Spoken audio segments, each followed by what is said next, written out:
পড়ন্ত বিকেল দেখতেই কত সুন্দর লাগছে, তাই না বন্ধুরা? বিকেলবেলা সূর্য যখন অস্ত যায় তখন সেই মুহূর্তটাকে দেখতেই খুব ভালো লাগে। হ্যালো, আসসালামু আলাইকুম everyone, welcome to my page Hasan story. প্রতিদিনের মতো আজকেও আমি তোমাদের সাথে ছোট একটি ব্লগ শেয়ার করতে চলে আসলাম। আজকে অনেকদিন পরে আমি আর আমার বোন মিলে দুজনে বাইরে একটু গিয়েছিলাম। আজকে আমরা মূলত গিয়েছিলাম খিলগাঁও তালতলা সুপার মার্কেটে। প্রয়োজনীয় কিছু জিনিস কেনাকাটার জন্য গিয়েছিলাম মূলত আজকে। অনেকদিন ধরেই চিন্তা করছিলাম যাব যাব, কিন্তু বৃষ্টির জন্য আর যাওয়া হচ্ছিল না। তাই আজকেই বিকালবেলা চলে গিয়েছিলাম। দেখলাম বাইরে একটু রোদও উঠেছে, এজন্য বের হয়ে গেলাম বিকালবেলা। এই তো আমরা প্রায় মার্কেটের কাছাকাছি চলে এসেছি।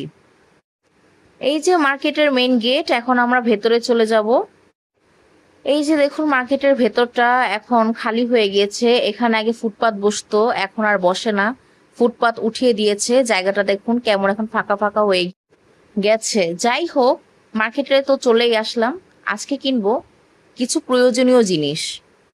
প্রয়োজনীয় জিনিস বলতে আমার বাচ্চার জন্য কিছু জিনিস কিনবো। এই তো আমি সিঁড়ি দিয়ে উঠে যাচ্ছি দোতলায়। আমি দোতলায় ফোনের দোকানে যাব। সেখান থেকে আমি আমার ফোনের একটা ব্যাক কভার কিনবো আর একটা স্ক্রিন প্রোটেক্টর কিনবো। আর আমার বোন টুকটাক কিছু কিনবে, যেমন হেডফোন আর ওর ফোনের ব্যাক কভার। এই তো আমি কয়েকটা ব্যাক কভার সিলেক্ট করছিলাম যে কোনটা কিনবো। কেনাকাটা শেষ হয়ে গেলে আমি চলে যাই তালতলা বাজারে আমার মেয়ের জন্য কিছু জিনিস কিনতে। এই বাজারে আপনি বড়দের থেকে শুরু করে ছোটদের যাবতীয় জিনিস এখানে পেয়ে যাবেন।